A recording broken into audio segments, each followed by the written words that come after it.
Happy Wednesday po sa ating lahat. Ako si Benison Estareja. Patuloy pa rin po ang mga pag-ulan sa ilang bahagi ng ating bansa dahil sa dalawang weather systems.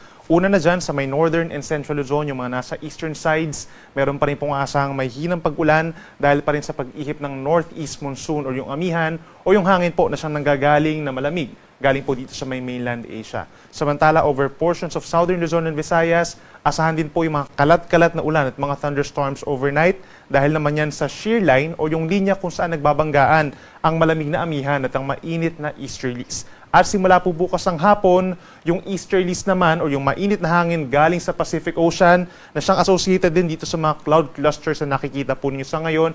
Magkocross po ito dito sa may Philippine Sea palapit ng ating kalupaan sa may Eastern Visayas and Mindanao simula bukas at magpapaulan over many areas of our country pagsapit po ng Friday. Wala naman tayong namamataang low pressure area or bagyo na mabubuo sa ating bansa at papasok ng ating area of responsibility hanggang sa weekend.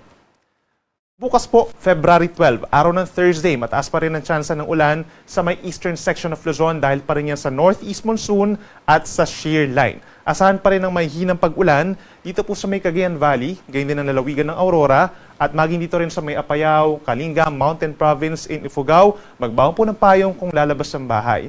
Dito naman sa ating mga kababayan po sa may Quezon Province, Bicol Region, at malaking bahagi ng Mimaropa, asahan din yung mga kalat-kalat na ulan, mga light to moderate, with at times heavy rains, lalo na po sa hapon hanggang sa gabi. So mag-ingat po sa mga posibleng pagbaha at pagguho ng lupa. Yan ay dahil dun sa shear line o yung bangga ng mainit at malamig na hangin.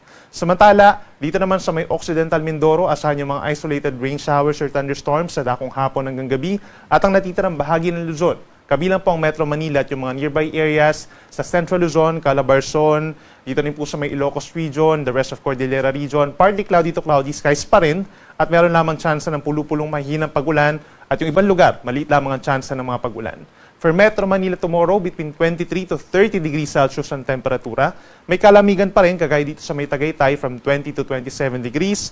Sa Legazpi, 24 to 27 degrees Celsius. At sa may Tugigaraw, 21 to 28 degrees, habang pinakamalamig pa rin po sa may Baguio City, between 14 to 23 degrees Celsius. Sa ating mga kababayan po sa Visayas, pinakamaulan pa rin po sa may eastern section. Yan po ay dahil pa rin sa shear line, kalat-kalat ang ulan at mga thunderstorms. So pinapayuhan pa rin natin ang pagbabaon po ng payong at mag-ingat pa rin sa banta ng baha at pagguho ng lupa. Habang natitirang bahagi ng Visayas, may mga pag-ulan as early as morning dito sa may Aklan, Capiz, Northern Negros and Northern Cebu dahil na rin po sa shear line. The rest of Palawan or the rest of Visayas and Palawan, partly cloudy to cloudy skies, may chance rin ng pulupulong pag-ulan, lalo na sa may central and southern portion of Palawan. Sa may Puerto Princesa, 25 to 30 degrees ang range of temperature, habang sa may Metro Cebu from 24 to 30 degrees Celsius. At sa ating mga kababayan po sa Mindanao, by tomorrow, asahan ng fair weather conditions, umaga hanggang tanghali sa malaking bahagi ng Mindanao. Pero pagsapit po ng hapon, lumalapit yung kumpol ng ulap dun sa may Philippine Sea at magdadala po ng mga pag-ulan sa hapon at gabi dito sa may Caraga Region and Davao Region. Mag-ingat po sa banta ng mga malalakas na mga pag-ulan. Biglang magdudulot po yan ng mga flash floods, possible din yung mga landslides, knowing din na nitong mga nagdaang araw ay nagkaroon ng mga pag-ulan dahil po yan sa shear line. Habang natitirang bahagi ng Mindanao, isolated lamang or pulupulong pag-ulan or pagkidlat pagkulog ang mararanasan bukas araw po ng Thursday. Sa Zamboanga City, pinakamainit po bukas from 24 to 33 degrees Celsius, habang sa Davao City naman po hanggang 32 degrees Celsius. Ngayon at bukas, wala naman tayong gale warning or babala sa mga delikadong alon, pero aasahan pa rin po na medyo maalon pa rin po sa may Northern Luzon at sa may silangang baybayin ng Luzon and Visayas. Yan ay dahil pa rin po sa northeast monsoon. Hanggang 3 meters po, lalo na kapag may mga thunderstorms at malakas na hangin at ulan, dun sa mga nabanggit natin mga lugar, no? Kaya pinag-iingat pa rin natin yung ating small sea vessels. Habang ang natitirang baybayin ng ating bansa, banayad hanggang katamtaman ng taas sa mga pag-alon, which is around kalahati hanggang 1 metrong mga pag-alon. Samantala, for the next 3 days, andyan pa rin ang tatlong weather systems. We have the northeast monsoon or malamig na amihan, mainit na easterlies, o yung hangin po galing sa may silangan dito sa may Visayas and Mindanao. At sa pagitan ng malamig at mainit na hangin, we have the shear line pa rin po dito sa may eastern section ng Southern Luzon and Visayas. So sa araw po ng Friday, ito pa rin po mga nasa eastern section sa magkakaroon ng mga pag-ulan, light rains over Cagayan Valley and Aurora, Habang sa Quezon and Bicol region, gayon din ang Oriental Mindoro, Marinduque and Romblon, kalat-kalat pa rin po ang mga pag-ulan at may mga thunderstorms dahil dun sa shear line. Samantalang natitirang bahagi ng Luzon, including Metro Manila, fair weather conditions pa rin po at meron lamang tsansa ng pulupulong mahinang pag-ulan. Sa araw ng mga puso, February 14, aasahan pa rin yung mga pag-ulan sa may norte, that's Cagayan Valley at yung mga mamamasyal po dito sa may Cordillera, kabilang ng Baguio City and Sagada. Asahan po ang makulimlim na panahon.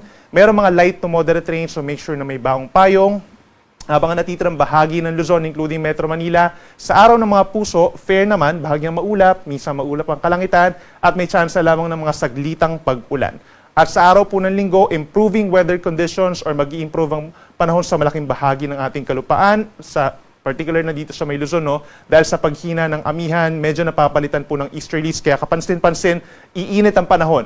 At mararamdaman po yung maalinsangan na tanghali sa Metro Manila hanggang 32 degrees ang actual temperature.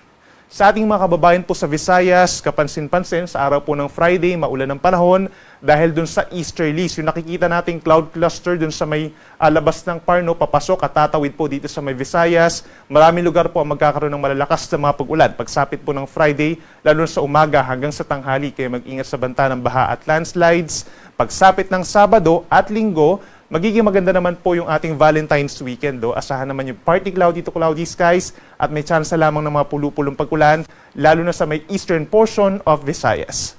At sa ating mga kababayan naman po dito sa may Mindanao, asahan naman ang bahagyang maulap hanggang maulap na kalangitan throughout the weekend din po, kagaya dito sa may Visayas. Pero pagsapit po sa araw ng Friday, that's February 13, malaking bahagi rin po ng Mindanao magkakaroon ng maulap na kalangitan. Magbaon po ng payong kung lalabas ng bahay, mag-ingat din sa banta ng mga biglaang buhos ng malalakas na mga pag-ulan na siya nagdudulot ng pagbaha at pagguho ng lupa. Then pagsapit po ng araw ng mga puso, yung mga nasa southwestern portion, kabilang ng Zamboanga Peninsula, Bangsamoro Region, Siocsagen, mataas ang tsansa ng mga pag-ulan. Yan po ay dahil sa easterlies. Improving weather conditions naman pagsapit ng Sabado sa natitirang bahagi ng Mindanao. At sa araw ng Sunday, partly cloudy to cloudy skies or inulit natin, bahagyang maulap na kalangitan at may tsansa lamang po ng mga pulu-pulo lamang ng mga pag-ulan or pagkidlat pagkulog. Ang ating sunset ay 5:59 ng hapon mamaya at ang sunrise bukas ay 6:21 ng umaga. Yan muna latest mula dito sa Weather Forecasting Center ng Pag-asa. Ako muli si Benison Estareha na nagsasabing sa anumang panahon, Pag-asa, magandang solusyon.